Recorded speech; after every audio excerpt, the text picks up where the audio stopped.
Brilliant from Kennedy. Couldn't resist the shot, and it's gone in off the defender! The chairman, you lose your little player. And it's in, it's a goal from Gilmour. Jimmy Gilmour has scored for Falkirk. Finnegan's cross, Stephen Thompson! Falkirk have the lead after a quarter of an hour. McKenzie slips, it goes straight to McGuffey. McGuffey shoots from his own half, and that is incredible! He's taking them all on here. Catch him if you can. You can't. That is amazing. That is phenomenal. A touch of individual inspiration from Kevin McAllister. This is Falkirk Daft. 32 and not out, the navy blue Juggernaut continues to crush everything in its path like a big massive monster truck with Falkirk emblazoned on it. Love it. I am your host John McInally, and as ever joined by the Ginger Girl Pod, the one man band in the main stand, lover of the prawn sandwich. It is Mr. Ross Wayne, ladies and gentlemen. Good evening, sir. How are you? Good? I am having a swig of beer for the working man, Ross. Good, lad. You've had a busy day, I think. I've had a busy day. This is my third, radio show. I've done two today. I've done Fred McCauley on Greatest Hits Radio. Listen every Sunday, 10 till 1. Done that this morning, and then I was straight into the joy of Super Scoreboard this afternoon, watching the old covering of the Old Firm game. So that was fun games. And fair enough, it was a decent. You know, the Old Firm games can sometimes be kind of hit and miss, but that was a pretty good game this afternoon, I have to say. 3-3, lots of controversy, lots of VAR decisions, but anyway, we're not here to talk about the Old Firm. We're here to talk about the one and only Falkirk Bears. Just did your little intro there, and you got a wee birthday mention on the tannoy yesterday, Ross. I hope everybody heard it. Yeah, I did. So thank you for whoever told Jack Cochran about that, who's the announcer these days as well. So yeah, shout out to Jack and whoever put the message, because I don't think it was you. I think it must have been it wasn't me. I know who it was. It was Mr. Chris Hines and Miss Joe Hind who were behind that. So yeah, no, I was in the pie queue and I was like, I'm sure I've just heard Ross get a mention over the tannoy there. So yeah, I was literally on my way back for the gents when I heard it. To be fair, I wasn't actually at the seat, but happy birthday, Ross. It's what age are you going to be tomorrow? 42, is that? Or 40? No, 43. Yeah, 43. Catching up, son. You're catching up. That's it. What are you going to get? You've asked for any Falkirk gifts for your I'm sure there will be. I hope so. I hope so. Yeah, it can't be a bit of club merch. A lot of championship winning material is out there at the moment. We've actually got a competition which we'll look out for on our socials. I'm just waiting for it to arrive, of an amazing print that someone's done of like Subbuteo figures, and it's the kind of championship winning team. So it's a guy who's made up a couple of prints of those, which we're going to give away and show once they arrive. So that'll probably be next week. But there is a lot of championship. I saw a lot of champions t-shirts yesterday. We talked about Gordon Hall and the Pints and Prints. I saw a few of those t-shirts yesterday, so everyone jumping on board the Champions bandwagon, and I am here for it. Absolutely. Listen, before we continue with the show, let's shout out to our sponsors. It's the Lava Cup, it's the Falkirk Football Fans in Training. Shout out to Ian and the boys. It's all happening at the Falkirk Stadium Saturday 25th of May. The opening ceremony kicking off at 11:30. Get yourself along to watch the games, because all the money and support is going to help Strathcarn Hospice and the FDAMH. And if you want to get involved in the Falkirk Football Fans Training, if you think, you've done this in the past, Ross, haven't you? Yeah, a few years ago now. I'm trying to think what year it would have been, maybe 2018, 2019 or something like that. It was certainly pre-COVID, and really, really good set up at the stadium. And then obviously, as we know, the guys have kind of continued it after their journey, and they've now got their team on the go, which is brilliant. It's amazing. So if you want to get involved with it, it's more about, I think it's about men's mental health. It's about, not only just going on, maybe getting fit, losing a bit of weight and stuff like that. It's all about kind of, they have a great camaraderie, these guys, a great group of guys. So if you want to get involved in that, speak to Ian. Dougie or Mark, you'll get the links below. And remember, head along to the Lava Cup, because the boys will be involved in that. It's an over 40s tournament, and there's going to be teams from all over Europe there having just a great laugh, a great time. And like you say, it's all about the mental health aspect of it, losing weight, getting fit. So get along. The Lava Cup Facebook page is below, so check that out in the bio. And yeah, do you know what? I don't know. I'd like to get along, actually, the football. There is talk of a game between Falkirk Daft and the football fans in training. So keep your eyes, because we'll be looking for ringers. Because neither me or Ross are brilliant footballers. Well, maybe I'm talking for myself here, Ross, but yeah, we'll be looking for ringers. I can spray a pass. Yeah. Just sit in the middle of the park, just spraying passes left, right, sir. But we'll be looking for ringers, and keep your ears out for that over the next few weeks, because I think we should have like interviews, or to see how good people are, and they've got to come on and give us their CV just so we can judge, Yeah, that would be cool. Unless they've got a background in playing football, then we'll just sign them up. That's true. I'm actually thinking I could maybe ask some of the boys that work on Super Scoreboard along. That would be interesting. Maybe Kenny Miller. We could get Kenny Miller or Mark Wilson, Marvin Bartley. That's yeah, that's true. I was more thinking Hugh Keevins and Gordon Dale, to be honest. Well, that's true. But yeah, we'll keep an ear out for that. We'll make it happen. And like I say, get along to the Lava Cup at Stadium 25th of May.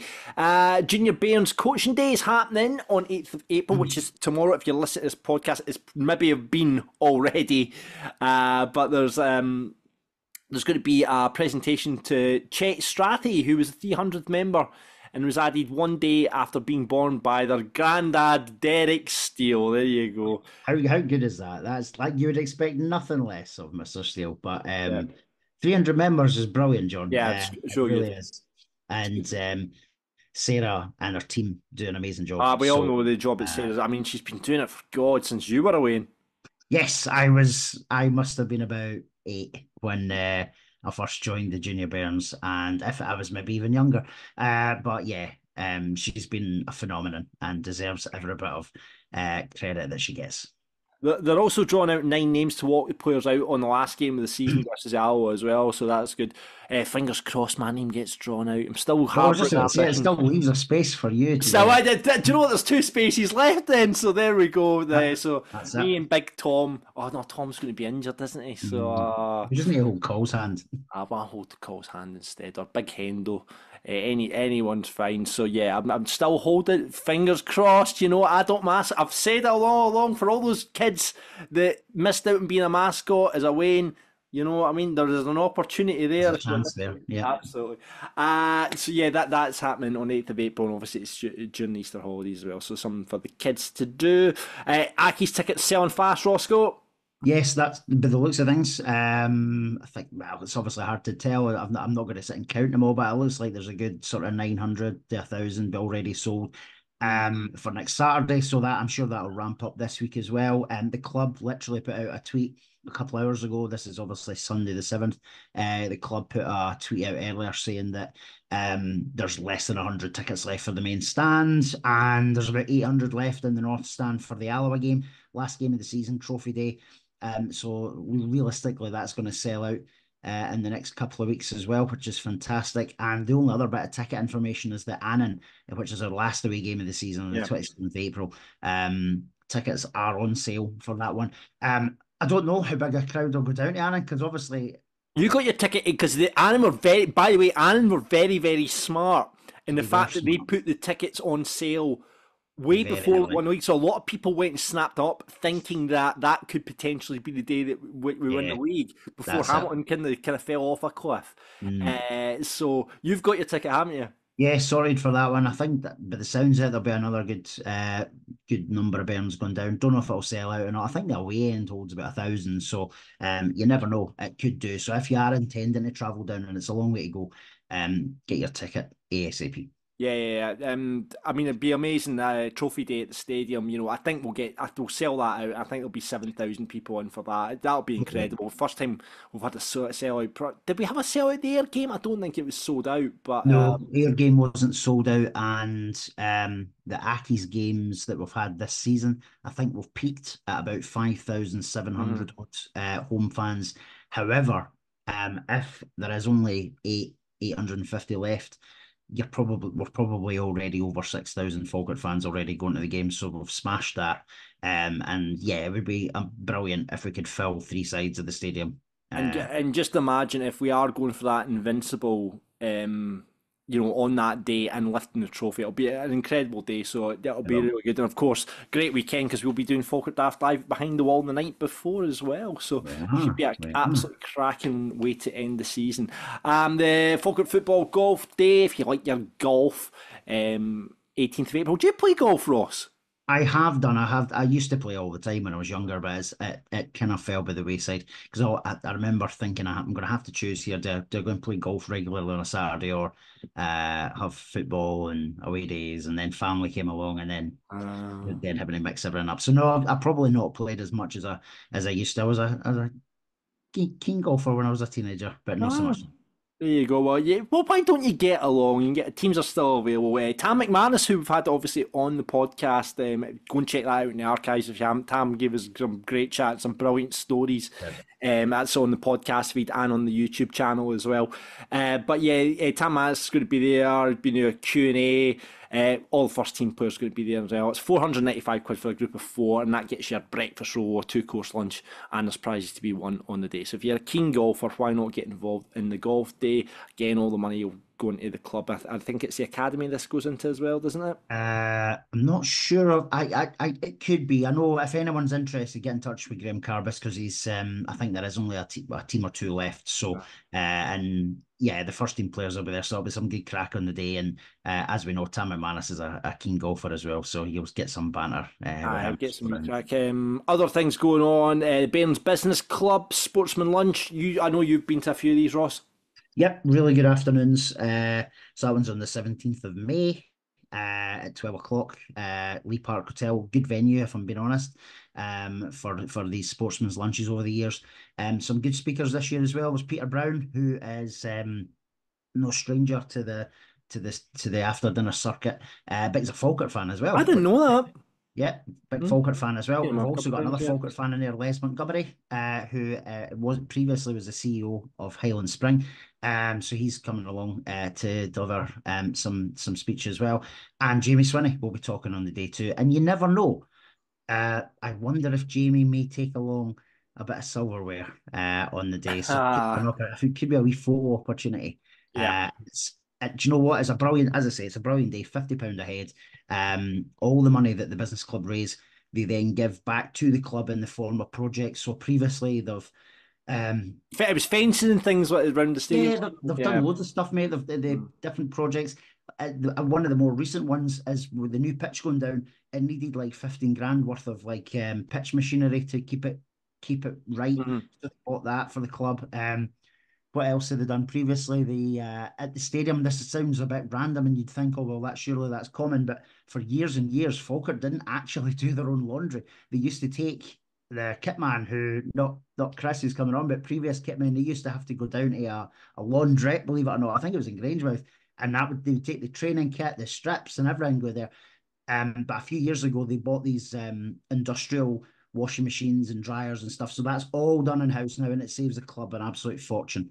And in time as well. So they don't just get the players to take like old school, you know what I mean? When you used to play at Cubs and all that, take your own kit home, get it washed, bring it back in, for goodness sake. Footballers don't know they were born these days, I'll tell you.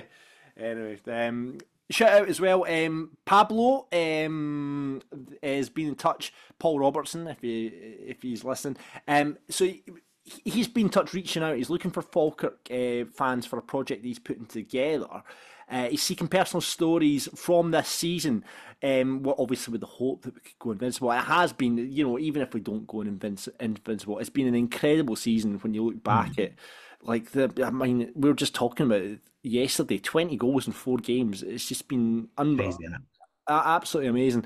But he's he's reaching out for supporters. He said things that maybe happened on the way to matches, meeting players, stuff that's happened in your life around this season. He's looking for basically stories. He's putting together something a bit special for this season. So if you have got a story about this season, something you want to share with Pablo, like I say, he's putting together this project, please drop him an email and we'll put the details in the bio as well. Pablorobo at hotmail.com, pablorobo at hotmail.com. He needs them for the April 21st because he's compiling all these stories together. He's going to make something of this season, and I think it'll be really, really nice if it comes off. So get in touch with Pablo. He's well known around the club. He's been on podcasts actually a couple of times, Pablo. Yes. So get in touch with him, and all details are below. It could be a very special season. It'd be great to share your memories with Pablo as well. And talking about memories, we're going to create some at the end of season party. It is happening on the 3rd of May behind the wall. Hopefully you managed to get tickets. The amount of people have been coming up and saying, can I get a ticket? And I've had to say no because we're actually up to capacity. We were in behind the wall before the match yesterday, you and me, Ross. I was like, oh my God, are we going to get 200 people in here? It's going to be an absolute rammy. But I think it'll be a good rammy. Yeah, and if it's half as good as behind the wall was last Saturday night, then we've won a watch. We've won a watch. But yeah, it's just gonna be amazing, mate. What a start to that weekend it's gonna be.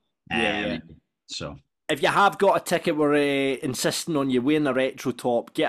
Pick out an old top that you've got, or even if you've got the current one. We want everyone in there, Falkirk tops on, scarves out, and we're just going to have a laugh on the night. Q&A with some of the first team players. We're still waiting to find out who we're getting along. Sam McGivern's going to be with us. We're going to be reviewing the season and giving the Falkirk Daft Player of the Year will be getting dished out that year and goal of the season. There'll be competitions on the night. We've got a couple of things up our sleeves, so we'd love to. Can't wait to see you all there. Like I say, it's completely sold out, and it really freaked me out yesterday when I went for a peeing behind the wall, and I just saw our poster up in the toilet as it was just like sold out, and I was just like, that's mental. So again, thanks to everyone that's coming along. We're really looking forward to the night, and we'll have to put together a show now. I'm sure it'll all be fine. It will. It'll all be good. Something to look forward to. Anyway, so that's the end of season party. Before we get on to a very special guest which we've got on Falkirk Daft today, we're going to be speaking to kitman Chris McGill just in a minute. I've got a final bit of correspondence from Denon Lewis. Now, I've seen a lot of things on the YouTube channel and comments on Facebook as well about poor Denon, and we've got a message from him here. Are you ready for this? He says, "Hit me, go. Hi guys. I'm just writing one last time to let you know that my psychiatrist has now brought me out of 5 months of hypnosis therapy, and it turns out I am not the real Denon Lewis after all. It's an absolute curveball here, a plot twist, likened to the sixth sense even. He says, my actual name is Brandon, and I have been told that I have the best catchphrase in South Lancashire. Fucking clip that. Apparently, I say every time that Falkirk score a goal, it has become the most used catchphrase in the whole of Scotland. Up you hell rat. Love Brandon. So there you go. All this time we were wondering who Denon Lewis was, and it was Brandon after all. I've loved Denon Lewis's correspondence. I know not everyone's a fan of it. I think it's been great and very inventive as well. So I don't know who you are. Please approach us at some point. Denon, I'd love to know who you are and shake your hand, because it's kept me entertained, if not everybody else. But there you go. Thank you very much, Denon, for getting in touch, and best of luck at Woking for the rest of the season. Right, okay, now I said we're going to get a special guest on. You all, I as a football supporter, I love to know what goes on behind the scenes. It's the best, isn't it? Because you just get the best stories and things that you don't think you'd ever hear. Yeah. I'd love to hear the tea lady, the bus driver, all that sort of stuff. So we thought we'd invite the Falkirk FC kitman onto the show, and we'll get a wee bit of insight into what a kitman, like, I don't know what a kitman does. I honestly, apart from putting out the kit, what else do they do? So please welcome to Falkirk Daft. It's Chris McGill. Hey, buddy. Hi, Ross. How you doing? Thanks for having me on. No, oh, thanks for coming on, mate. We really appreciate it. Like, how long have you been doing the role now? So this is my second season. So I worked with the foundation for 10 years. So I was, believe it or not, I was actually offered the kitman role a good few years ago, and I turned it down because I was just kind of going down a different path. Yeah. We work at the foundation, but now I'd wished I'd took it years ago. Probably the best job ever. Well, you're a Falkirk supporter, Chris, aren't you? So, I mean, what a dream come true. You actually work for the club you support. How long have you been? What was your first game? We'll ask all our pundits, so we might as well ask you, what was your first game? You know, I can't remember. I remember going back. My uncle used to take me to the games. My family have no interest in football whatsoever. Right. So, like, my uncle took me to the games, and he took me back to the Brockfield days. So I can't even remember. The one that sticks with me is the 4-0 against Hearts. I remember it well. Aye, Colin Samuel, unbelievable. Sitting up the street end and he's running over and celebrating just in front of me. Oh, like, I can remember way back to when we used to go and play Clyde at Broadwood, and I think it was Brett Halliwell in goals, I think. Oh, yeah. Mm-hmm. But I couldn't tell you my first game. I can remember Crunchy playing and stuff like that, but I wouldn't be able to tell you. Yeah, and what about your favourite player now? This is going to be hard because you can't say any first team players at the moment because you obviously work beside them. But who's your favourite player of all time? It's got to be Russell the Love Muscle, Russell Latapy. Oh. Wow, what a player! Right, out with the Holy Trinity though, Chris. Who's your favourite player? Oh, I have to answer that because I'm getting bothered with the boys at work, Kelly. You know, it's a hard one. That's my player. Anthony Stokes, brilliant. But I just felt I think Russell Latapy just tapped it off for him. Like what he was used to do in the pitch for Anthony Stokes was brilliant. Yeah. Complemented each other well, didn't they? Yeah. Absolutely. Chris, as John said, listen, honestly, so thank you so much for coming on, and we do have like a 1,000 questions that we probably want to ask you. Some you'll be horrified with, probably from John, in terms of like Tam Lang's pants or something like that. Do you get that? There's a good question. I mean, do you deal with Tam Lang's underwear at any point? And if so, can you get me? Well, I hear about your restraining order, so I know. So, I don't know if Tam will be that happy if I pass him on right enough, but I'm going to say no to that question. Right. Understandable. The luxury of washing them, aye. Listen, John will wash them for you just for one. He'll give you them back the next week. So what does it like? So we probably, I think, match day, Chris. I mean, correct me if I'm wrong, but you get the kits laid out, you deal with all that. What else do you do on a match day then? So, to be perfectly honest with you, I'm pretty chilled out on a match day. I've got it all done kind of night before, right? Regardless of the away game or at home, but it's usually done on the Friday after the boys have finished. So I just kind of come in and relax. So yeah, I just I would obviously have all the kits set up the night before, and if I've got any training wear to wash from the previous day, I would go in and do that. I tend to come in super early. I'm far too organised for one good. So yeah, a match day it's pretty chilled out for me. To be fair, so's training days. I tend to come in and kind of make the cups of tea for the boys and that all the time. Who's the biggest diva when it comes to tea? Does somebody go throw it back in your face and go, listen, that's not the right kind of... Believe it or not, yesterday, Ethan Ross caned me. He says my tea making skills were awful. And I says, oh, really? He says, what's wrong with my tea? Like, he's no strong enough. I says, well, just tell me then. Oh, listen, don't take that. I have to say, in a tea-based story, Charlotte, I made tea for, like, because being a radio producer, I've had to make tea for countless amount. I'm in basically Gordon DL's coffee boy, right? But I did make a cup of tea for Charlotte Church once, and she said it's the best cup of tea she's ever had. There you go. There you go. That is a claim to fame, John. That is a claim to fame there. Is it on your CV? I should put it on the CV, but there you go. So Ethan Ross is caning you for your tea, Chris. That's shocking. Diva behaviour. I can kind of, like, McGinn takes a wee bit of milk. Leighton's just like, he's either tea or coffee, but I can never get the sugars right, so he's constantly caning me for that and all. Who takes the most sugars? Jordan Allen. Jordan Allen. How many does he have? I'm not going to disclose that. You'll be embarrassed for that.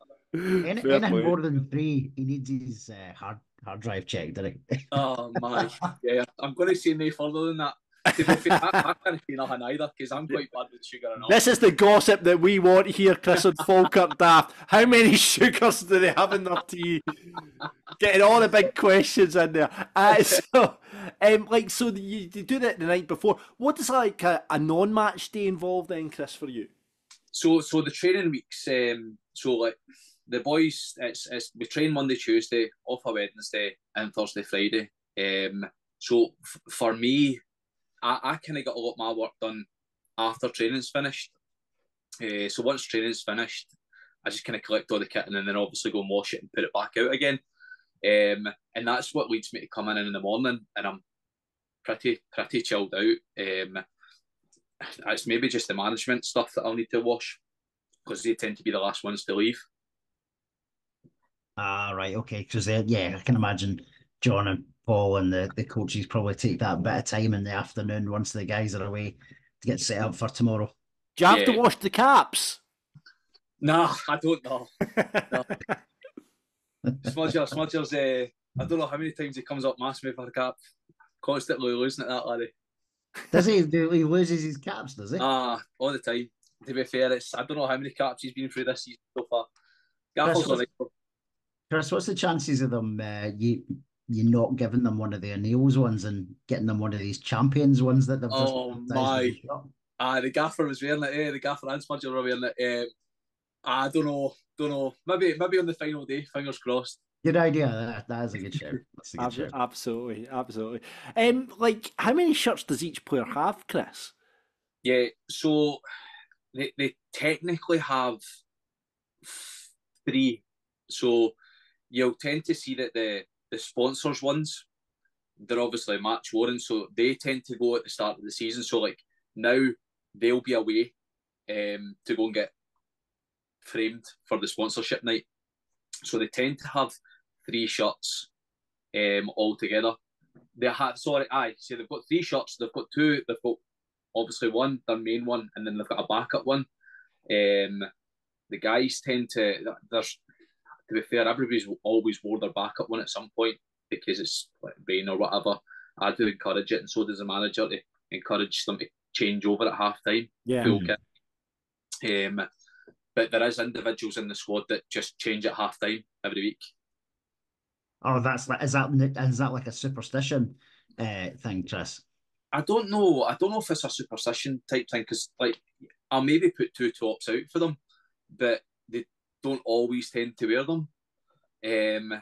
Like for example, yesterday Nizzy normally only wears 1 top, but at half time he decided to change, so he gives us a shout, say I need another top. So I wouldn't say it's a superstitious type thing. It's just whatever they feel comfortable. Yeah. Is there any superstitions in the team, like as somebody's got to make sure they get the same pair of socks if they've had a good game the week before, that type of thing? Callum Morrison, yeah, he's he likes his sweeties, so he's got to stick to his same sweeties. Ross McKeever, so here's a plug for my socks, right? So Ross McKeever was wearing the same grips for the start of the season, and he was sewing consistently. He then got that hole in his sock, right in the toe, and he wore it for he got the hole in the sock for the Annan game, and he scored in that game. So Smudger calls me at half time. He says, Chris, you hate one changes seeing grips for him. She's right, no bother. Like, I've not got any with me, but we'll sort it for next week. So we changed them and he stopped scoring. So I says to Ross, Mum will bin them, I'll give another fresh pair. I've given him the fresh pair and he's back scoring again. Oh, superb. There you go. That does work then. Love it. And by the way, I noticed yesterday as well, and I don't know if I've seen a few put where Hendo had cut, there was like a big massive hole in the back of Hendo's socks. Is this like, what is this all about? Because I think I've seen a few footballers with that. I think they just want to be like Jude Bellingham, to be fair, but Hendo's as good, if no better. But well, yeah. To be fair, I think it's more the tension on their calves, or so they say it. Anyway, Ryan Shanley, Liam Henderson, and Sean Mackey all do it, and it seems to be all the Edinburgh boys. Surprise, surprise. But you'll see on their socks right at the bottom, I've got their numbers in the bottom of the socks, so they get them every week. Right. Do you have to cut the holes, Chris, or do they do it themselves? Nah, I've got to cut them, so it tends to be standing on a seat and then they tell me exactly where they want me to cut. I love this. Love this. See, in terms of obviously that shirts and socks, Chris, but in terms of like players' boots, you obviously see, and I know it's probably different at Falkirk than it is to like English Premier League, but you see these English Premier League players who they go through like 2 pairs of boots every game.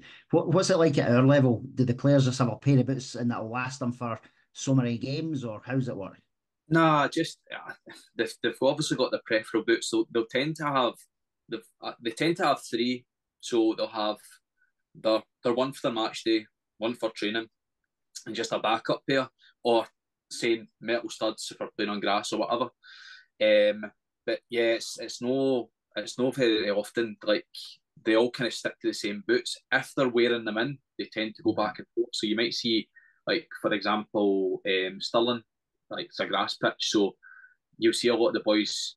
They'll go out with their metal studs, and then they'll find that the pitch is quite soft, and then they'll change back to their preferred boot, which seems to be the Moldies. Yeah. I did, because like you say, I mean, I guess that'll be different next season because there's a lot more grass pitches up in the Championship as well, so I'll be interested to see what happens. Have you ever turned up for an away match, Chris, and you went, shite, I've forgotten this, I've forgotten, right, right, okay, what was it? Right, so it's only ever happened to me once, like, and touch wood, it never happens again.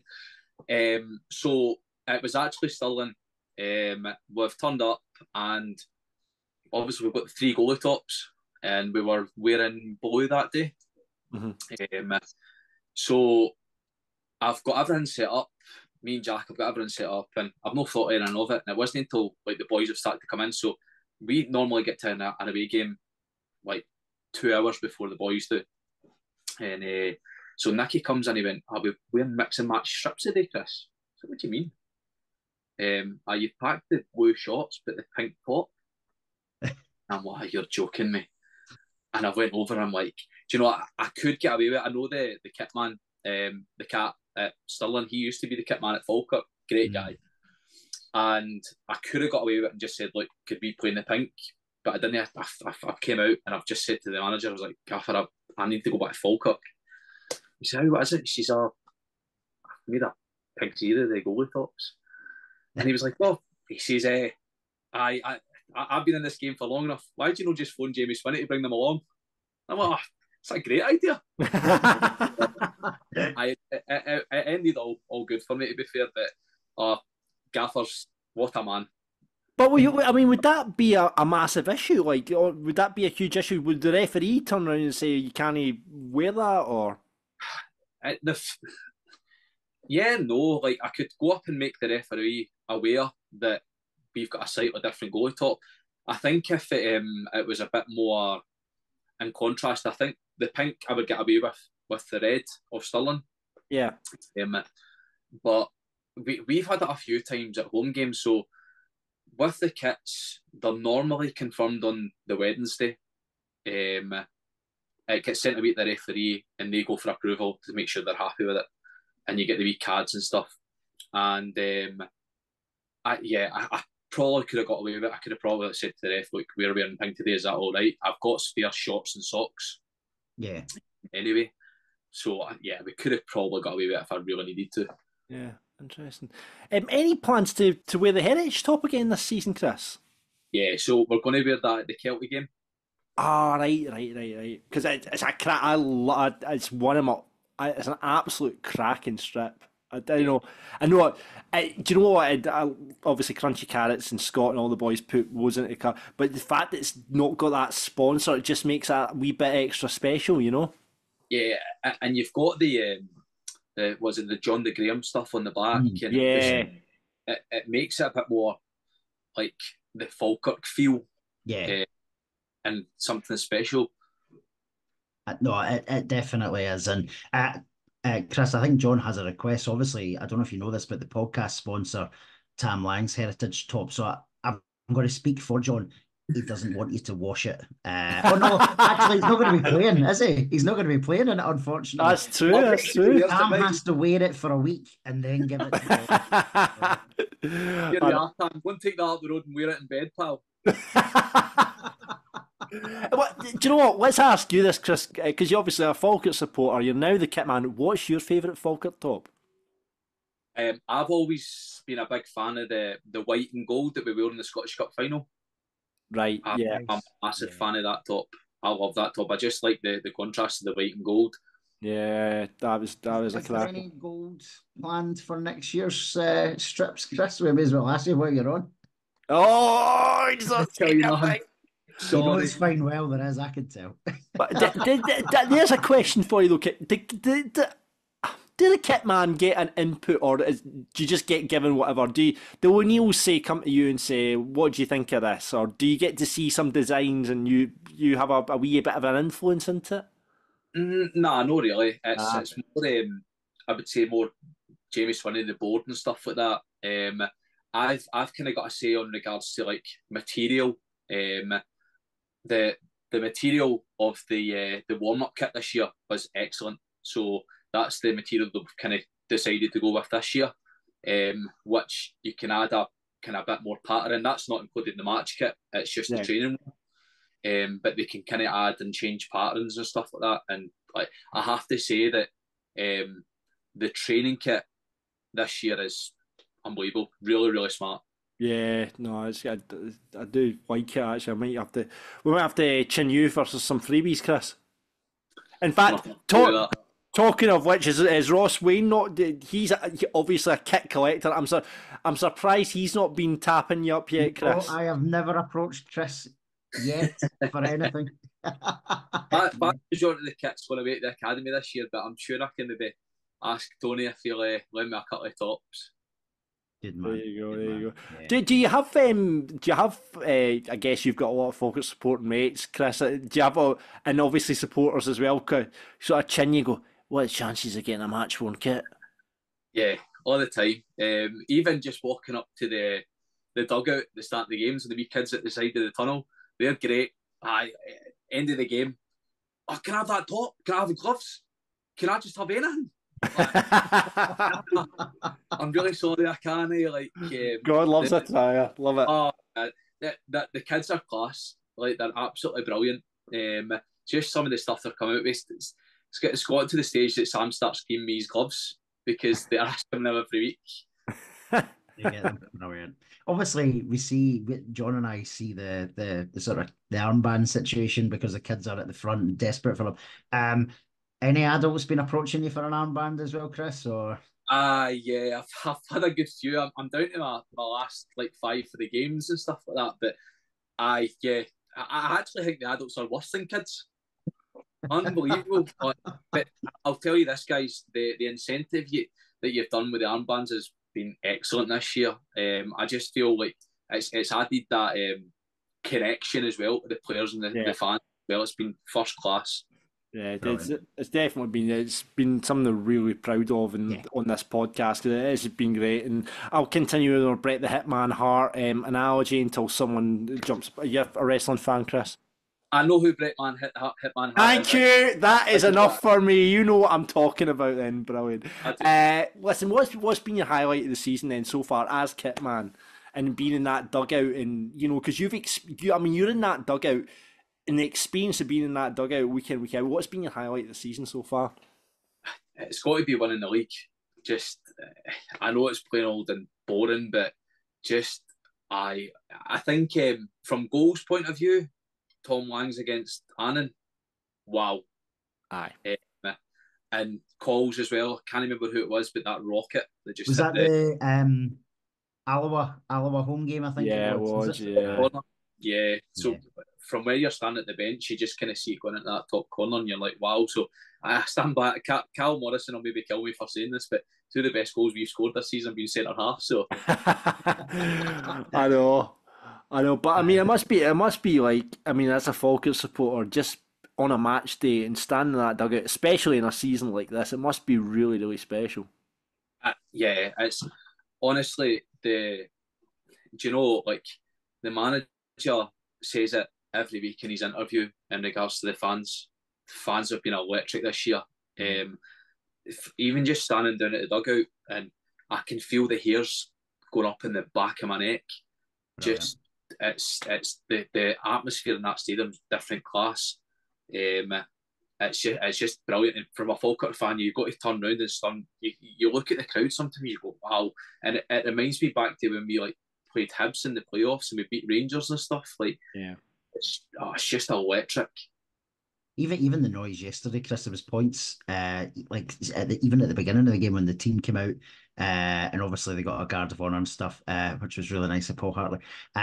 With the team coming out though, like seeing the full crowd singing champion, I thought that was brilliant yesterday. See, I don't get that. I don't get that luxury of hearing all that. Like, I don't get to see it in the Teflon and the pylon, the pyros and stuff. I don't get to see that because as soon as the boys go out, that's when my work starts.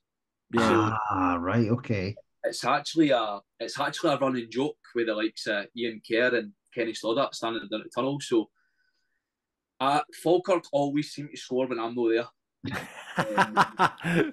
So at the start of the game, I'm kind of down at the laundry doing the work, and then I'll come out and watch a good bit of the game, and then I've got to go back down to the laundry to change it over and put it into the dryers. And I've seen myself walking down, and Ian's like, Chris, hold on, we've got a free kick in the edge of the box, just stand there. So the amount of goals that I've missed this season, I actually, the Montrose game just there, the 7-1, I seen one goal. Wow. Gutted. Oh, man. Chris, you've just reminded me of something. But wow. Chris, you've just reminded me of something. Do you still have, like, I don't know if the Falkirk Stadium's got it, I don't think we do, but is there still stadiums that have like a big bath that the players all use? Nah. Really, not now. Nah. Unhygienic. What's that? No. No, the changing rooms, some of them are just so small. It's so tight. I've not had the luxury of going to Brecon, but I've heard that's quite tight. Well, I mean, that's the good thing about going up to the Championship next season is, Chris, the dressing rooms will be... And you'll get to go to Hampden as well. You'll be in the Hampden changing room next season. We've been to Hampden. We went to Hampden last season. I was there. Of course you did. That was brilliant. Yeah. Amazing. I actually kind of thought I was a bit underwhelmed when I went to Hampden, just when I went to the Scotland dressing room, and, like, they've got the cupboards you need to put the kit in. And I was just like, could do away with the cupboards and your body was just an open ducket. Yeah. Yeah, that's true. What is like? So obviously you mentioned Breacon's meant to be tight, and there's some really small ones. Is Falkirk one of the better ones that you've come across then in terms of your time? Yeah, so you'll tend to find a lot of the kitmen actually enjoy coming to Falkirk because of the amount of space they've got to work in. To be fair, I'm quite overloaded and far too prepared at times, so we actually take 4 hampers with us and a load of kind of boxes with rain jackets and stuff in it. So it's actually quite bad. What I take with us, I'm always prepared in regards to if the player needs anything. But Kelly Harps is really, really small, really tight. Annan's is really tight. But the likes of Hamilton coming up this weekend, great dressing room. Airdrie's is really good. Cove's is actually okay. So I think probably... So when we're in the changing rooms, we actually tend to work out of the showers because we need to put everything in the showers. Right. And right, okay. when half time comes, we need to clear it all out. So that's why I tend to miss a lot of the Falkirk goals all the time. Oh, mate. Well, fingers crossed, Chris. You'll get to see a few goals before the season's out. That'd be. But listen, thank you so much for your time. Really appreciate you coming on. It's honestly, I love getting an insight into all this side of things. Absolutely love it. But let's just go back to the main point of Tam Lang's underwear. You are going to save me some for the end of the season, yeah? Nah, I'm not gonna involve this restraining order. You don't want to break the law. I understand, Chris. I understand. Listen, Chris McGill, it's been a pleasure to speak to you, mate. And yeah, doing a fantastic job. And long may it continue. Chris, thanks for coming on Falkirk Daft. Thanks very much. Thank you. It's been a pleasure. Love that, Ross. Love the chat for Chris. I love all that insight stuff. No, it's brilliant, isn't it? And what about Juggernaut and all those sugars he takes in his tea? What are you thinking? I'm thinking he's 3 or 4. I'm thinking 5 or 6. I think I've seen excessive sugars drinkers before, and yeah, Jordan Allen's one of them. I think so. But no, I love it. Thanks for Chris for coming on. Folk that. Right, well, we talk about the match now. Yes. Yeah, let's do that. And let's do it in the company of our guest pundit this week. You'll have seen our pictures all over our socials and all over various platforms. It's Ashleigh Maitland. Hello, guys. You all right?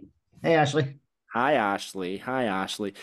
Before we get into Falkirk and all that sort of stuff, photos are amazing. Love all your match day photos. How did you get into photography and all that side of things? So it was a few years ago. It was just during COVID. I would go out, just got a camera from one of my friends at work, and I went out and just started doing landscape. So a lot of it was through at the Helix. Right, okay. So I started there, and then a lot of that just came from landscape. And then I don't know where I caught the bug. I think I just went to an under 18s game. I thought I might try this and see. Yeah. And I think I went to the under 18s game, and my photos were they were dreadful to start with. They were really bad. It didn't show the under 18s in a good light. I can tell you that for sure. Was it a timing thing, Ashleigh, or initially, was it? Because you must have to be quite intuitive as to when you're going to. You do. You've got to be really intuitive, and although you're watching the game at the same time, you've still got to time it right. Yeah. You've still got to get that pivotal moment. So I think that was where I was missing it. So yeah, it was good.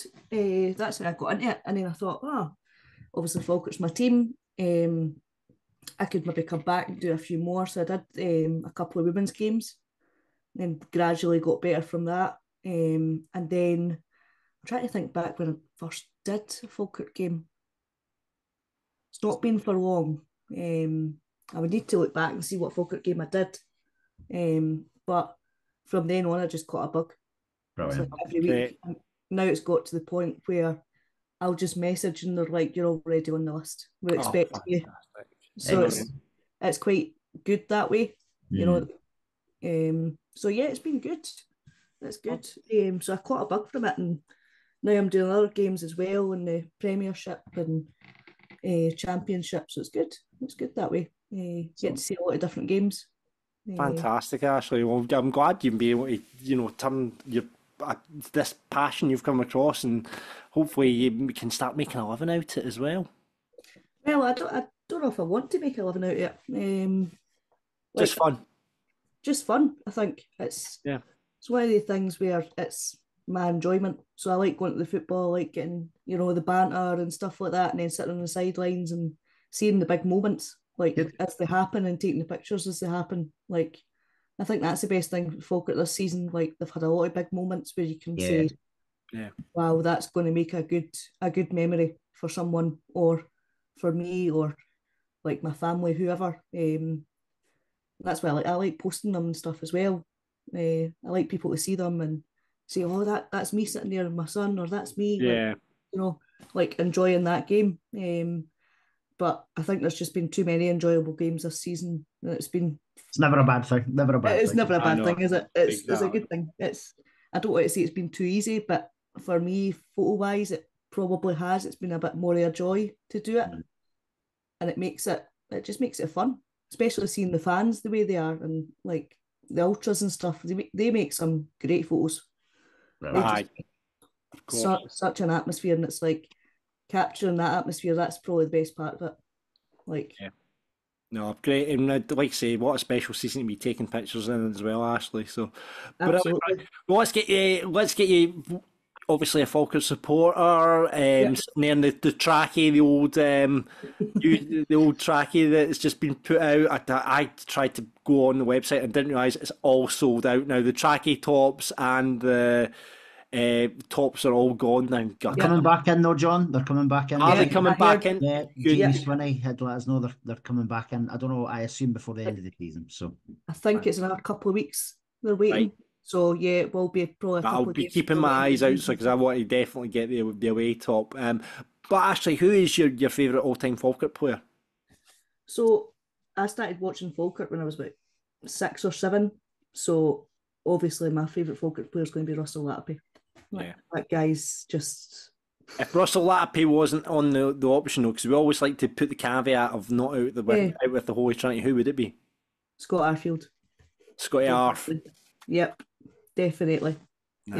He was just a different class player at the time, wasn't he? He was a young guy, just liked to go out and have a run about, but he had some great players around him to like go further in his career, which was great to see as well. It was a great squad. Pedro Montero, like you had obviously Yogi Hughes as manager and things. It was just it was a great time to be a Falkirk fan as well. So it'd be amazing to see Scott Arfield back at Falkirk in some way before that would be good. We've actually been speaking about that, thinking, will he come back? Just for maybe a few games and finish his career at Falkirk. I don't doubt it. It would be nice.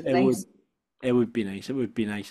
So let's talk about yesterday's game then, and it was Falkirk 5, Cove 1, 20 goals, like I said, in 4 games. That's 13 goals in 2 games.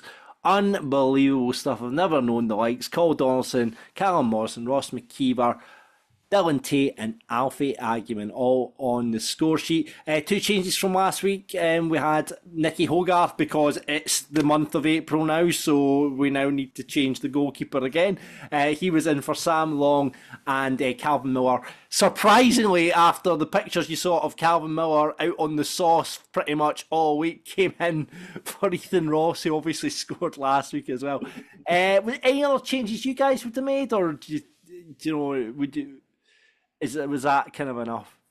I think obviously with the Nicky situation, we knew he'd be coming in. I was shocked to see Ethan Ross not start. I thought he deserved another start. Nothing against Calvin Miller. Listen, Calvin Miller has been tremendous this year, and what a player, what a find for us as well. I don't know if I said this yesterday, John, but like one of our mutual pals who's a bit of a stats geek, he was saying to me, like, Calvin Miller has scored more goals. Sorry, he's done more assists this year and scored more goals this year than he has done in his entire career. So that just shows you the difference he's made to us this year. Massive. Absolutely. I mean, I have to say though, Calvin Miller did look like he was breathing out of his arse yesterday. I was calling him to be subbed off a lot quicker than he was. But I want to say it again. I'll be a broken record. When is Alfie going to get a start? Yeah, to be fair, like when he came on yesterday, he did make a big change to the game. He made a huge change to the game, and that goal was just unbelievable. Like he was unplayable when he came on yesterday. Unplayable, yes. The big man. He was brilliant. He did remind me a wee bit of Russell Latapy in that kind of stance. No player got against him, and when a player did come against him, it was just total fear. Like the defence just totally collapsed at that point. Some of his skill on that right wing and on that touchline were phenomenal yesterday. It was. We'll talk about Alfie a bit later on, but I mean, we didn't have to wait that long for a goal, and it was a short corner, Ross. Indeed, yeah. I know you've criticised the short corners quite a bit this season, John. But I think we had two in one game yesterday again. Yeah, we did. Yeah. It was a really, really good set play between, I think it was McKeever and Spencer initially. Slide the ball out to Miller, who put the perfect cross in, even though in your words he was breathing out his arse. Brilliant cross in for Big Donaldson, wasn't it? I know, it's scary to think that's Cole Donaldson's third goal of the season and his first one with his head. There we go. Scored a couple of absolute crackers apart from that. He did. Good header, Ashleigh. Yeah, I thought it was a marvellous header. Like, for him, it just turned so quickly and just dink right in the back of the net. I was like, yeah, that's a really, really good goal. From what I seen from it, obviously his back's to me, so I'm not seeing that front on, but yeah, it was really, from what I seen, it was just, yeah, he had every right to run and celebrate like that, because it was a absolute peach. I mean, Ross, we've just scored so many early goals this season. It's been brilliant, isn't it? It's like, because it's suddenly like when you get that early goal, the pressure's immediately off, like we saw at Montrose last week. That's it. We almost every game we've came like straight out the traps. Like I know it's a bit of a running joke was about like hospitality and stuff, but that's why I always go early goal for like first time in the first goal, because we've came like we're on it from the first kick, and we almost scored even before the goal yesterday. Do you remember? It was only a few seconds in, and I think Morrison was played through, so we could have scored within a bit like Celtic did today. Was it 20 seconds or something like that? We could have had like a 20-25 second goal yesterday. So just at the pace we are playing at, we are just unstoppable. We really are. It really is. I mean, you talk about pace. We created loads of chances in between our two goals. You know, we had the Nesbitt and Morrison with the 1-2, and that ball, it just flashed across. There was no takers. My favourite bit of play, though, was when Nicky came out, got the ball, and what a delivery it was from Nicky. Like, everyone just got up after the chance and applauded Nicky, because the delivery put out to, I think it was Calvin Miller on the left wing, and then the ball just goes in, and Morrison was just a toe. That would have been an unbelievable, and hats off to Nicky. It was a brilliant bit of distribution. It really was. Yeah, he's passing. His passing's actually been very, very good all season. Yeah. Throwing or kicking, he's been really, really good. So that's never been a criticism of him at all. But he's how quick was his brain to see that, because there was a lot going on in front of him, because he'd literally just caught the ball from a free kick, I think it was, John. Yeah, it was good to see Nicky back in, Ashleigh, wasn't it? It was, yeah. I like Nicky, and I like Sam as well. I think they've both got their qualities, and it's nice to see that the team is rotating and the players want to play. Yeah, that's the ultimate goal, is that the players want to play. And I think yesterday that pass from Nicky was unbelievable. Like, I always say, like, you should have a football player that knows where the other player's going, and I think that was the decision yesterday. It was really clinical, and it was just so nice to watch. Like, so nice to watch that style of football, especially in League One. You don't see that style of football in League One, like that clinical thought that player's going to be running up that wing, and I'm going to give him that ball. And as you say, John, it was so like that much off Callum's toe that I know. I remember just stood up yesterday and just applauding Nicky, and I think a lot of people did that as well, because it was really just brilliant bit of goalkeeping from, and glad, you know, Nicky's just signed up for next season, hasn't he? So we've got 2 years.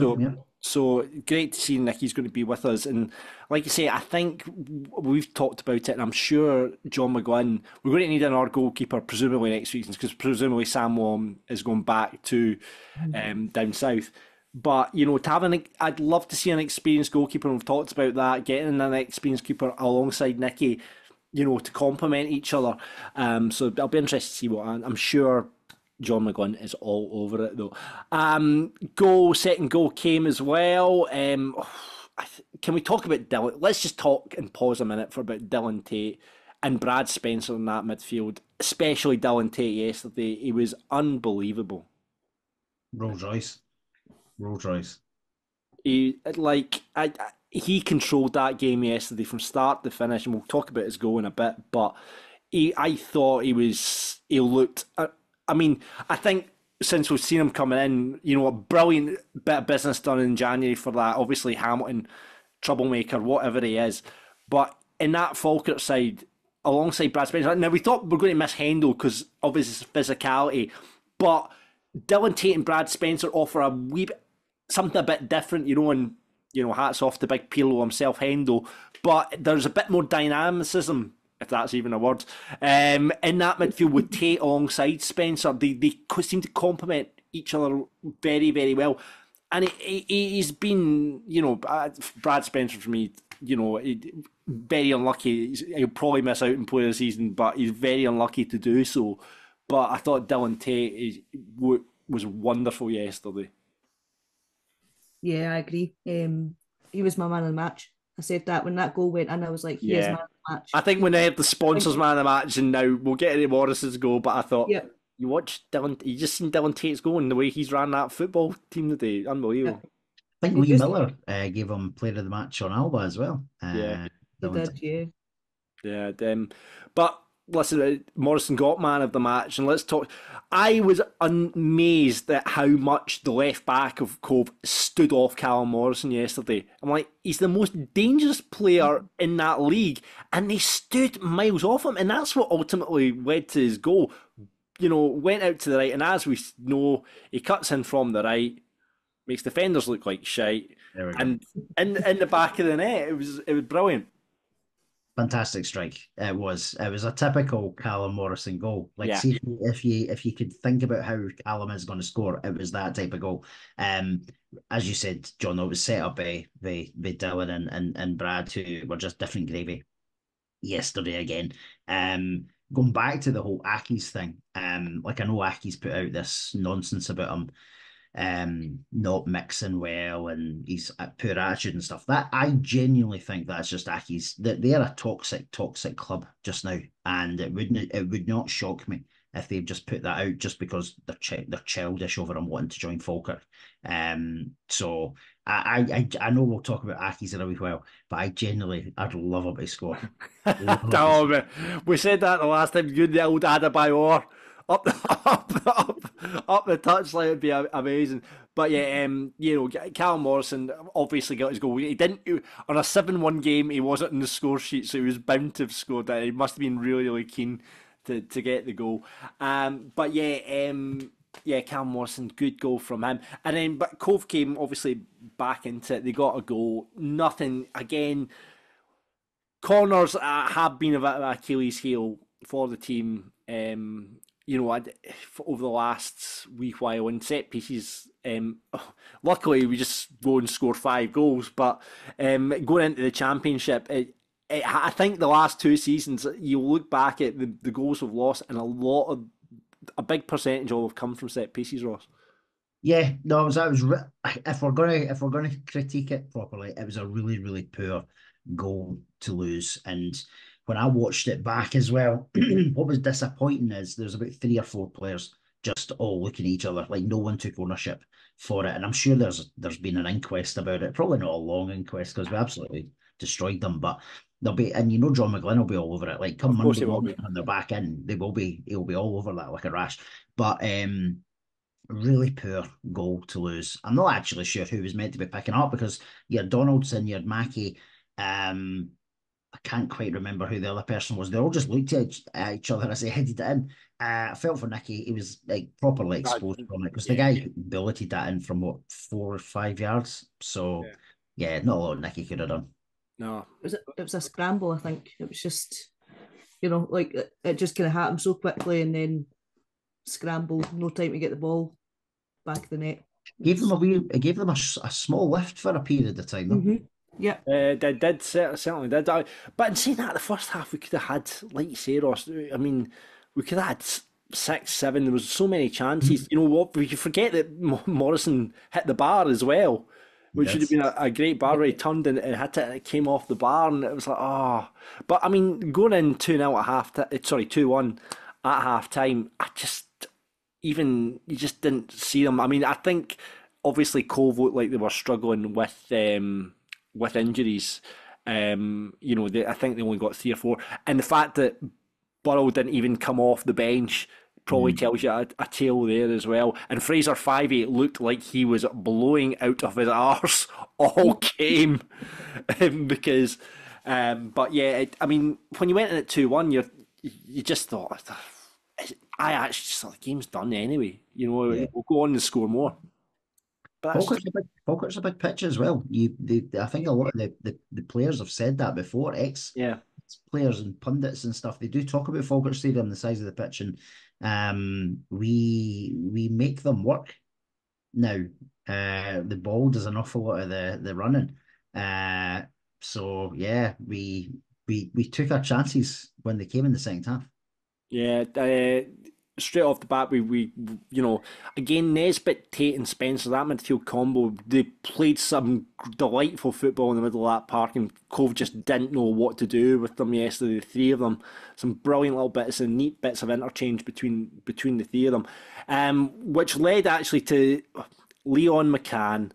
And we're just hoping that Leon can get a goal before the end of the season, because he's the only outfield player not to have scored a goal yet. I don't think Morrison will be giving him many penalties, mind you. But Leon, he got the ball and he's driving forward and he hits an absolute perler from about 35 yards that just ruffled the side net. And at one point, everyone's like, oh! It's in, I know, yeah. I know. I really hope Leon can get a goal.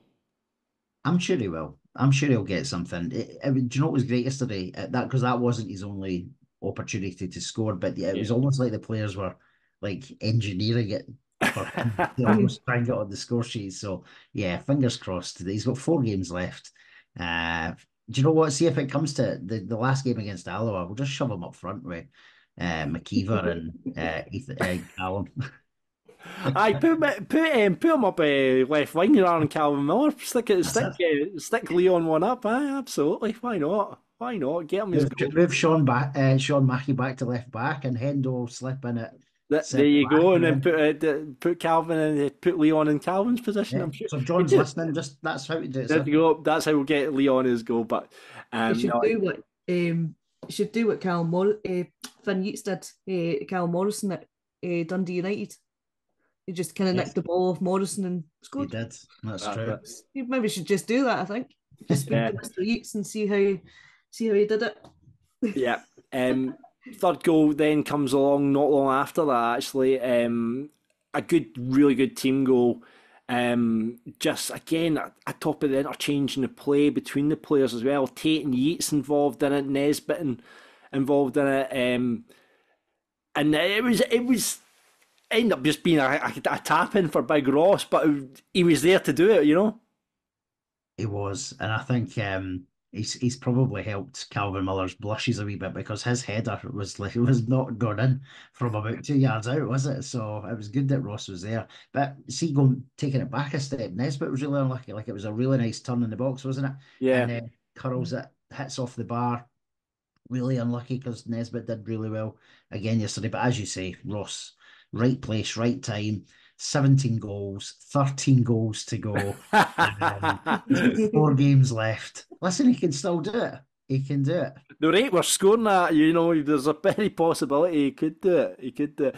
But Ross seems to have found, Ashleigh seems to have found a wee bit more, I think that goal, or the 2 goals last week, would have done his confidence the world good. And like you say, we cannot criticise for Ross and the amount of effort he puts into the team.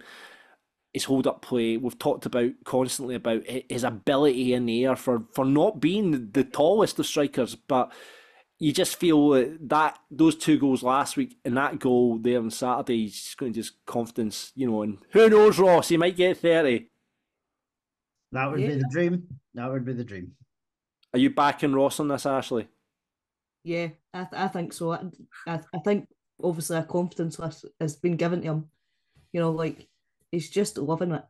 You can tell after yesterday's goal, the celebration and stuff was just.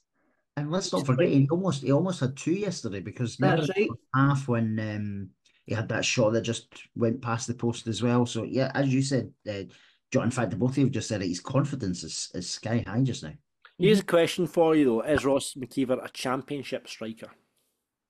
I think he would be a big asset in the championship. Absolutely. Do you think he's a first teamer or a squad player in the championship?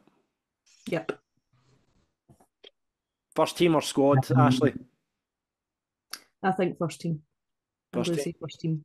I think, like this year, I think the squad will play, the supposed bench will play as big a job next year as the starters, because if you think about it this year, it has been a collective effort. Is this a really nice way of saying squad player, Ross? No. Listen, genuinely, no. John, I think consistency next year will be the key, right? I think he will play a ton of games next year. I think he will. Do I think he'll play every week? No, I don't. But he doesn't play every week just now.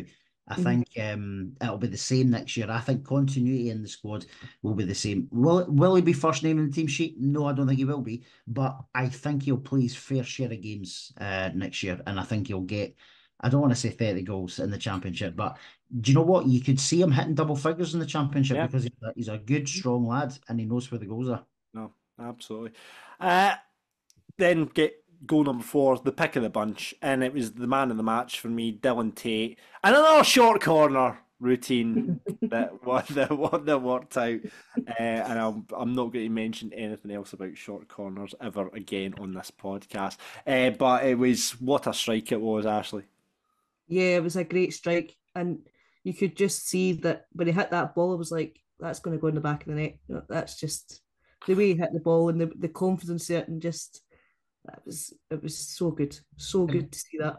Have you watched it back on Alba yet? Yeah.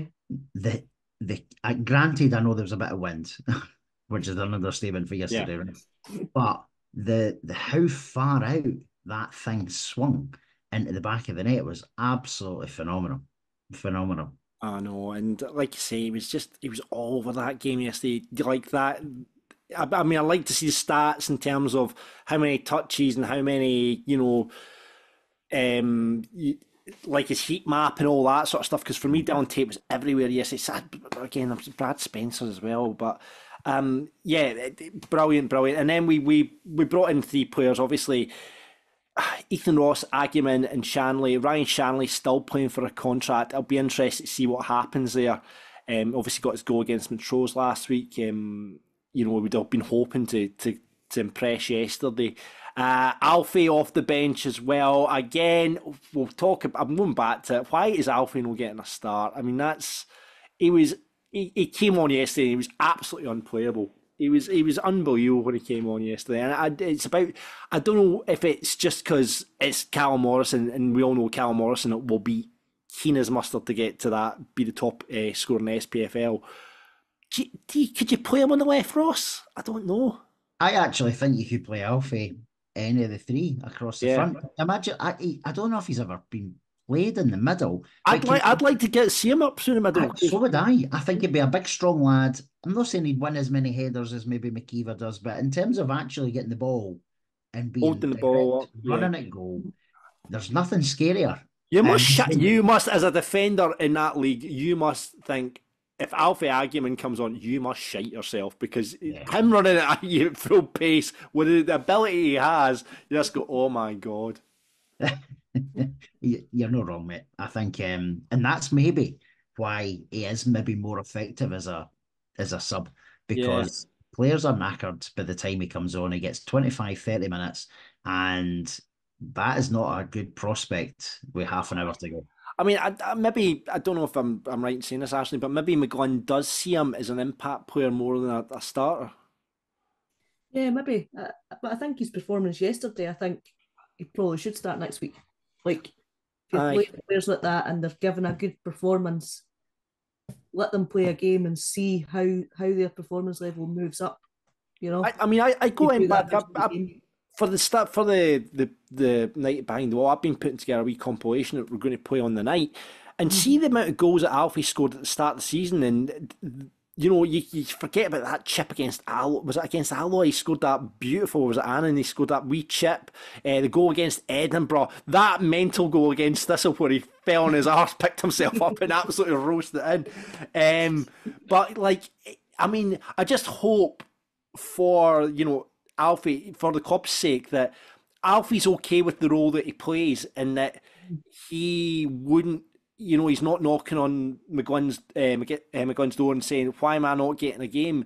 And that he continues to be part of that squad because, like I say, even in the Championship, Alfie Agyeman coming on against you as a, you know, you're playing left back, you know, you would go, shit. You know what I mean? In the last half hour, 20 minutes, because he tries so hard and his feet for, you know, it's that old cliche, his feet for a big man. I mean, you saw what he did down. I saw John McGuinn going, whoa, what is that? That was literally right in front of me, and I'm like, I just put to the camera at the side and went, yeah, you need to watch that, exactly. Did that actually happen? Did that just happen right in front of my eyes? His feet are magic, unbelievable. But and I was delighted, absolutely delighted he got his goal. He deserved it for the effort. But I think his family were actually in front of us in the stand as well, because I saw him waving to them. And I saw that as well. So he maybe has a wee extra kind of rocket up his bum with family there. Maybe they're there all the time, I don't know. But he certainly absolutely loved the goal, and as you say, give him a wee wave as he scored as well, didn't he? Yeah, I mean, he could have had a couple, to be fair, but it's because he was all over the place when he came on. See, going back to his goal though, Dylan Tate's ball over the top for him was beautiful, and Shanley probably was raging that Agyeman was there as well, because like Shanley might have got a goal, but he thought he was going to make that. I thought he'd make the keeper as well. Like when he came on initially, and I thought he's make the keeper, but it was just the keeper's managed to get it because. But I thought see when you watch that back, is there a hint of a penalty? Like that, because the defender's right up Alfie's backside. Yeah, he's right up against. That's not the right word to say. It's not the right word to say that, but the defender is right on his heel, and we'll edit that one out, John. No one know. The defender is right on his heel, and there's a slight clip, I think. He could have had another penalty when he went down, rather than like when he was down there on the right hand side as well, and he just was too honest, and he scored the ball across as well. But I thought he was great when he came on. Ethan Ross as well. I mean. My jury's still a wee bit out for me and Shanley, but Ethan Ross is definitely a player, and again a player that you know, he was obviously dropped out this in favour of Calvin Miller this week, but he just oozes class. I think he's a really classy footballer, you know, and great to watch.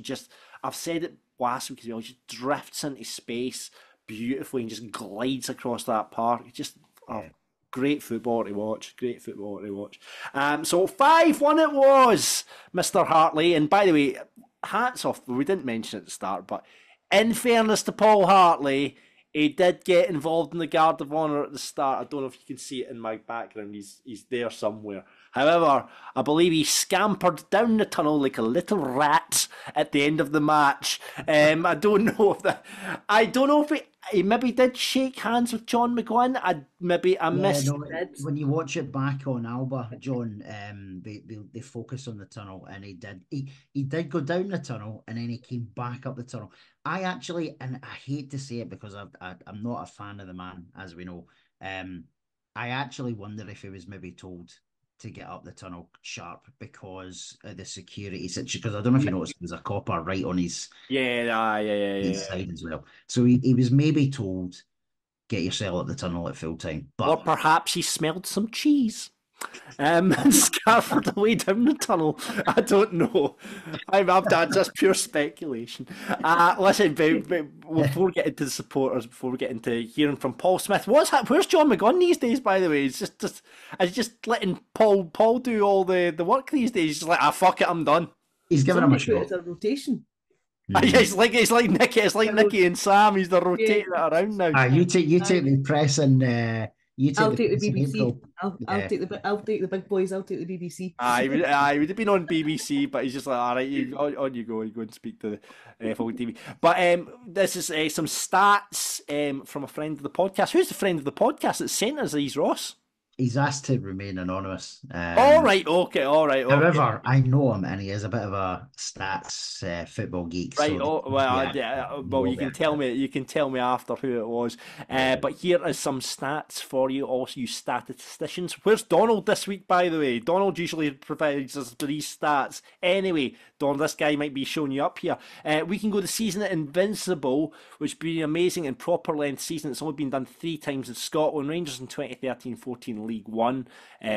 Celtic 2016-17 and Rangers in 2021. So we could be the first team outside the old firm to go invincible in Scotland. How brilliant would that be? That would be amazing. Callum Morrison is currently top scorer in Scotland, and Callum Moore top assist in Scotland, of course. If he scored 13 more goals in the last 4 games, that's a big ask, but we've done 20 in the last 4, so that's fine. That'll be 100 in the league, which is a nice number to achieve. We've scored 20 in the last 4, now 105 for the season all in. We only conceded 31, which is mental because it gives us a mad goal difference, which was like plus 66 or something like that, isn't it? Yeah, it's huge. 2013-14 Rangers scored 106 league goals with an 88 plus goal difference. It's going to be hard to achieve. It got 102 points. If we get 20 goals in the next 4 to beat the record, we can only hit 96 points, but we'll see how it goes. That's 5 goal a game average, and we're saying it's impossible, but we've just done it in the last 4 games. That's true. We need to concede 0 goals in the next 4 to equal the league goals conceded record of Dunfermline, which was 21, which I think was set last season by that lot. So all these are doable. And then certainly looking ahead, the hardest game we've got is next week against Hamilton, but we'll get into that in just a minute. But first of all, let's hear from Mr. Smudger himself, Paul Smith. Paul, 12 goals now in your last 2 games, another really dominant performance against what was 2 really difficult fixtures. You must be delighted. Absolutely delighted. Obviously really difficult conditions to play in today. The real high from last weekend, which I know can affect some teams and some players at some point. So we had that to deal with, but a really, a dominant performance and some fantastic goals. Really, like you said, really dominant performance. And I think after last week, I don't think many people kind of expected to come into another difficult game and just be as dominant. But it's just kind of free flowing at the moment. Yeah, and obviously Cove will come and set up, 5-4-1, get lots of bodies behind the ball to make it really difficult. So probably that first, 10-15 minutes, they made it difficult for us, and we weren't really free flowing at the start of the game. But as I say, Cole managed to nick the first goal to get us on our way, and I think we grew in confidence from there. Started to knock the ball about well. Get the second goal of Callum, another great finish from him. But after that, obviously really disappointed to lose the goal from the corner kick. We should be defending that better, and we got a wee bit slack at that time, just in that stage in the game. But after that, I think Callum's hit the bar again, and we had a couple of balls across the face of the goal. I think we really should have come in 3 or 4-1 at half time, and really put the game to bed by half time. You mentioned Cole getting the first goal, and the first goal's kind of all important, and especially in tough games like this. How important has it been that the players like Cole have been chipping in with goals this season as well? Yeah, very much so. And just touching on what you said there, it's when a team are playing a very low block, and as I said, 5-4-1, it's always important to try and get an early goal. And we got a fairly early goal for there, and got the second one, even though Cove didn't change their shape at that time and try and force ourselves or press us. They just kept it very low block and really tried to keep the score down. I think it says a lot about the team as well. 12 goals in the last 2 games. Doesn't matter kind of won the league or not, how many games left to go or what's happened in the game. They just keep running for that 90 minutes, looking for that extra goal. Yeah, we've got 22 goals this quarter. 15 points out of 15 and 22 goals. So it's I think people were saying we'd probably in the third quarter we weren't scoring as many goals as we should have, but we've certainly put that to bed with the way they were performing, and again probably disappointed we didn't score another 7 or 8 goals today. There you go. We usually only get one question from John McGill, and that lasts about 5 minutes, but we've got about 4 or 5 in there for Paul. So what do you make of that, Ross? Yeah, no, that's good hearing from Smudger, isn't it? Because we don't often get to hear from him, but as we've heard before, they're almost... It's one person. They're the team.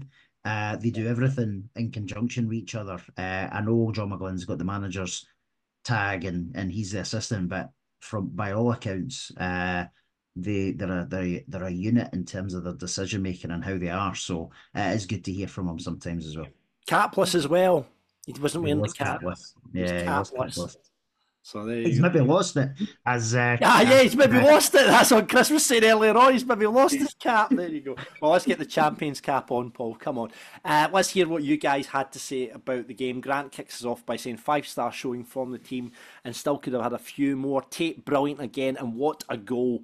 Get him and Ethan Ross signed up for next season. If we can keep most of the squad together and add a few more, then we'll have a very good squad. Indeed. Darryl says Dylan Tate with one of the best individual performances I've ever seen from a Falkirk player. As for the team, we're flying just now. If we get past Saki's next week, I think we could go on to make history. That's an interesting point. It was an exceptional performance yesterday. Is it up there as one of the best individual performances? I think the best individual performance you'll see from a Falkirk player was Ken McAllister against Hearts in the semi-final. Nothing will ever beat that. Unfortunately, got beat that day, but it was the best individual performance anyway.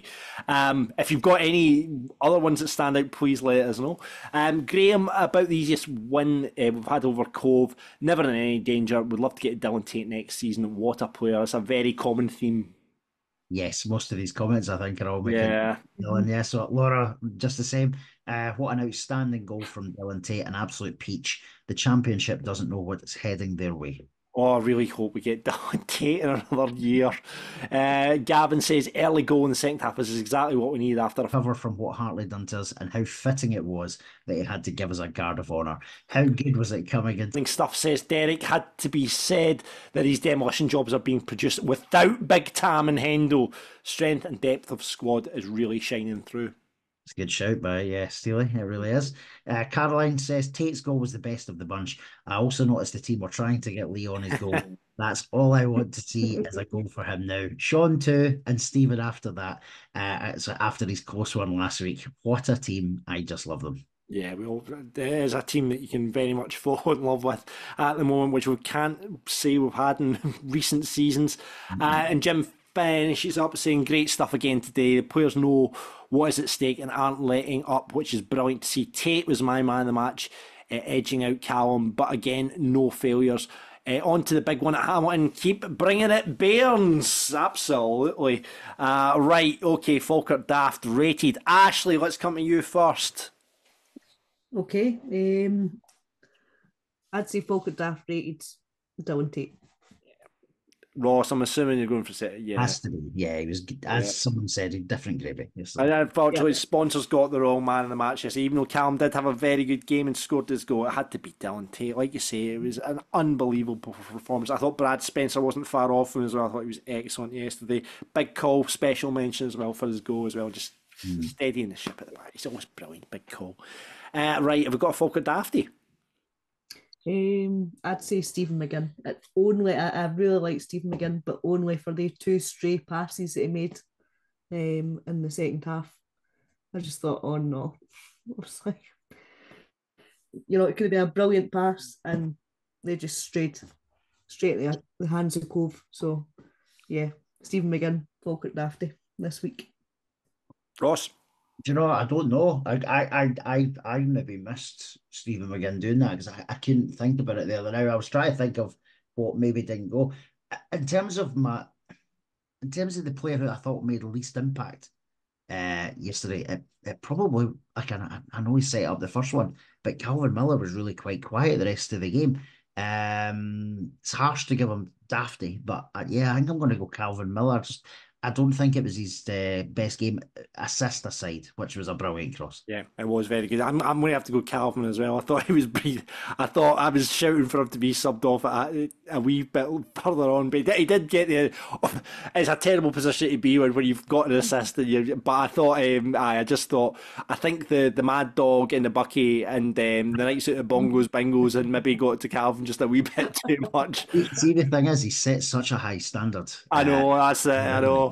I know. Like I don't know if he would say it. I'm sure he will, but it looks and feels like this is his best season. of his career so far. So long may it continue.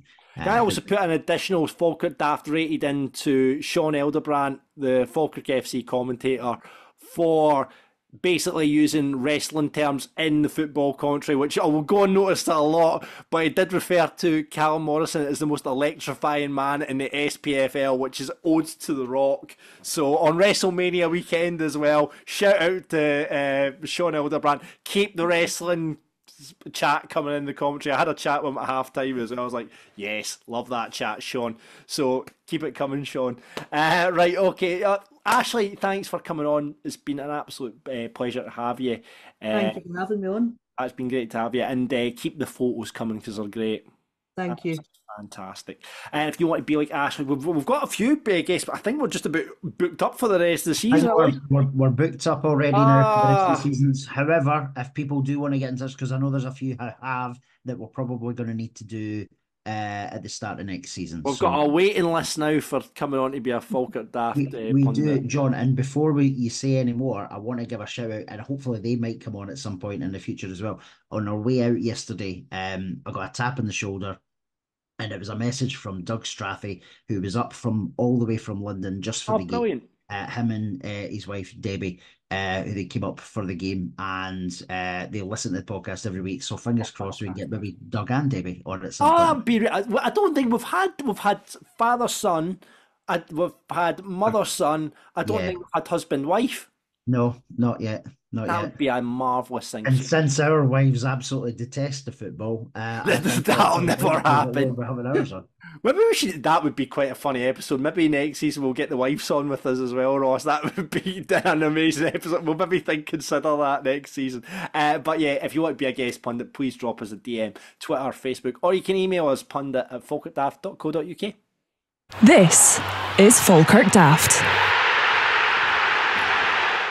So, onwards to Hamilton now. 4 games to go, 4 games to become invincible, and this is probably going to be our toughest test, Ross. It may well be, mate. Yeah, they will want to make it very difficult for us. They need to win the losers' trophy, which will be to beat us and stop the run to being invincible, isn't it? Yeah, I think. Do you know what? As we've said before, we've got a target on our backs, but we've handled that target really, really well. Yeah. Have we got the firepower to beat Hamilton? Absolutely, because we've shown we have. I might have said this to you yesterday as well. I remember at the start of the season saying the only team that's going to trip us up is Falkirk. Yeah. And I genuinely believe that if we turn up again on our A game at New Douglas Park, we will beat them next Saturday night. They are going well, though. 7 games undefeated now for Hamilton. They had that really sticky patch, which really, let the league us have. I mean, I think we would have went on to win it, and I think, but they had that really sticky patch, but they're kind of past that now. Certainly not heard the grumblings about John Rankin that were, he was on a very shaky peg at one point. But I mean, they've consolidated that second spot as their own now. Mm-hmm. They'll go into the playoffs. Whether they've got enough to get past, well, we don't know who's going to be second bottom in the championship as of yet. But they've struggled against Alloa. They got beat off Alloa.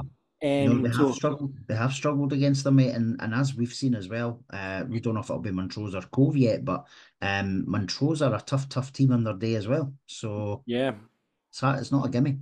No, I know. So it'll be interesting to see. I mean, what happens in the playoffs? But who cares about the playoffs? But no, at Hamilton, I mean, there's going to be, like you say, there's going to be a tough test. They've certainly turned the corner in terms of their form and everything like that as well. And like you say, it's just that mark on the back that they'll want to give us a bloody nose. And would you take a draw? I would to keep the unbeaten run going. Because I do want, because we're so close now, you can always taste it. You want the Invincibles tag, but I'd love another shoeing. Like, can you, like, the confidence is high, we're scoring goals for fun, we're creating a shitload of chances. So it's whether they can weather that storm. And as you said right at the beginning of the podcast, this navy blue juggernaut doesn't look like it's going to get stopped anytime soon. So I'd take a draw, but I would love another shoot. Can you imagine going through there and scoring 4 or 5 goals? It would be fantastic. Yeah. Jamie Barjonas was suspended at the weekend. I suspect he'll be back into the side. Kevin O'Hara, I think, missed out on Saturday as well, though. But they've got the boy Hamilton's coming back from injury, and I don't know how far. What's his name? Scott Martin. I don't know. I've not noticed if he has got a game, or I certainly know he was on his way back, but. If he is fit and available, he is a player I've really admired in the past. To be honest with you, if we don't get Dylan Tate, he's a player I'd like to see at Falkirk. Yeah, no, he's a player that is recognised as being one of the stronger ones in this league as well. So, and John McGlynn has stated before he needs 3 or 4 strong signings to complement the squad, so you never know. Oh no, I've just looked. He's been ruled out for the rest of the season, so he certainly won't be playing a part on Saturday. So that's good news for us. But yeah, Kevin O'Hara, like I say, he'll always be going to score against Falkirk just with the history in there. But we'll wait and see. I mean, Akeem Rose, we saw the kind of power, and he caused us trouble. Obviously got 2 goals at the stadium the last time, and it has went on, scored a few goals. I think he's dried up slightly recently. I don't know if he actually scored there at the weekend. But like you say, Hamilton going good guns. Their form's good, John, but I think it's obviously not as good as ours, but they are on a good form just now, and I do agree with you. I think if we can get past Aki's on Saturday, I would be pretty confident to go the last 3 games as well. Yeah. I think I will be, if I were come to the stadium and they're still playing for something, that would be a tough test. But what I'm hoping is I will consolidate that 3rd place, and then for us, we're playing for invincible at that point, which I think we would probably go on to do. So score prediction, Ross. I'm going to say 3-0 Falkirk for you. No, Falkirk. I'm going to take a get out of Dodge, score draw, 1-1, back up the road, keep the invincible run going. I'll be happy with that. But it would be good to smash them, I have to say. It would be good to beat them for a 3rd time this season, because the first game, as we know, at the stadium was very cagey. 2 teams just not wanting to lose. We went there the last time and we absolutely battered them. They got a wee shine in the light to get back into the game. And then at the stadium the last time as well, I mean, it could have been anything. I mean, we let them back into the game, but that was probably our own fault for letting that happen. But I think I'll take a draw in this one and get back to Falkirk with a point, I think. Let's see. Yeah. Let's see how we go. It'll be a big crowd there. We'll outnumber them. Again, I would assume at least 2-1.